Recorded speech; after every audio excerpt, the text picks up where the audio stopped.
নতুন সংবিধান প্রণয়ন এবং 5ই মে শাপলা চত্বর হত্যার বিচার, জুলাই যোদ্ধা হত্যার বিচারের দাবিতে আজকের এই সংহতি সমাবেশ উপস্থিত আছেন আজকের সভার সম্মানিত প্রধান অতিথি, বাংলাদেশ জামাত ইসলামের সম্মানিত সহকারী সেক্রেটারি জেনারেল জনাব মাওলানা আব্দুল হালিম ভাই। উপস্থিত আছেন বাংলাদেশ জামাত ইসলামের ঢাকা মহানগরের সম্মানিত নায়েবে আমির, ঢাকা 8 আসনের সম্মানিত সংসদ সদস্য পদপ্রার্থী জনাব ডক্টর অ্যাডভোকেট হেলাল উদ্দিন ভাই সহ আজকের সভার সম্মানিত সভাপতি, জাতীয় ঐক্য জোটের সম্মানিত প্রধান সমন্বয়কারী জনাব মাওলানা আলতাফ হোসেন মোল্লা সহ জাতীয় ঐক্য জোটের নেতৃবৃন্দ, সাংবাদিক বন্ধুগণ, বিভিন্ন রাজনৈতিক দলের নেতৃবৃন্দ, সবার প্রতি রইল আমার সালাম। আসসালামু আলাইকুম ওয়া রাহমাতুল্লাহ।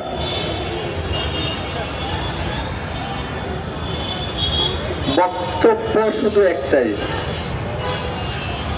জুলাই সনদের বাস্তবায়ন করতে হলে দরকার হলো সরকারের আগে ভিত্তি। 5ই আগস্ট ফ্যাসিস্ট পলায়নের পর একটি ক্রাইসিস মুভমেন্টে সুপ্রিম কোর্টের রেফারেন্ডামের মাধ্যমে সংবিধানের আর্টিকেলের 7 ধারা বর্তমান অন্তর্বর্তীকালীন সরকার ক্ষমতা নেয় আপৎকালীন সময়। সেটা ছিল অল্প কিছু সময়ের জন্য। এই সরকারকে বলবো, যদি ওদের রাজনৈতিক বিচক্ষণতা পরিচয় দিত তাহলে 1 মাসের ভিতরে গণভোট দিয়ে আগে জনগণের ম্যান্ডেট দিত। কারণ জনগণের ম্যান্ডেট ছাড়া কখনো কোনো দেশের সাথে চুক্তি করা এবং চুক্তি বাতিল করা বা কোনো সনদ করা, কোনো কিছু বা নির্বাচন দেওয়া, সবকিছুই প্রশ্নবিদ্ধ হবে। তার কারণ হলো সরকার যে সংবিধানটা বলে বর্তমানে দেশ পরিচালনা করতেছে, এই সংবিধানটা ত্রুটিপূর্ণ সংবিধান। এই সংবিধানের কোথাও অন্তর্বর্তীকালীন সরকার বলতে কোনো শব্দ নাই। তাহলে সরকারের ভিত্তি যদি মজবুত করতে হয়, আগে প্রয়োজন গণভোট। গণভোট নিয়ে জনগণের ম্যান্ডেট নিয়ে আগে সরকারের অবস্থান শক্তিশালী করতে হবে।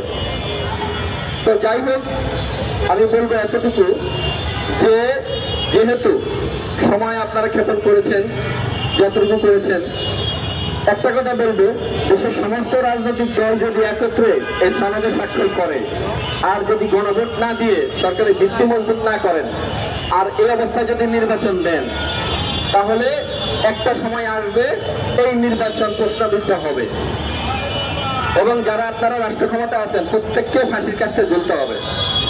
মনে রাখতে হবে আমাদের শত্রু অত্যন্ত শক্তিশালী, তাদের আমরা চতুর্পাশের থেকে তারা জাল বিস্তার করে রেখেছে। সেই শক্তিশালী ভারত শত্রু তাদেরকে আশ্রয় প্রশ্রয় দিচ্ছে। অতএব সতর্ক হয়ে যান, দ্রুত গণভোটের ব্যবস্থা করেন। আগামী 1 মাসের ভিতরে অর্থাৎ নভেম্বরের ভিতরে গণভোট দেন, গণভোট নিয়ে জনগণের ম্যান্ডেট নেন, তারপরে জুলাই সনদের বাস্তবায়ন করেন। নতুন সংবিধান অর্থাৎ এই সংবিধান বাতিল করতে হবে। এই সংবিধানের আলোকে নির্বাচন দেওয়ার কোনো সুযোগ আপনাদের নাই গণভোট ছাড়া, স্পষ্ট কথা। অতএব এই সংবিধান বাতিল করেন, নতুন সংবিধান প্রণয়ন করে দ্রুত নির্বাচনের তারিখ ঘোষণা করেন। এটি বক্তব্য আমার।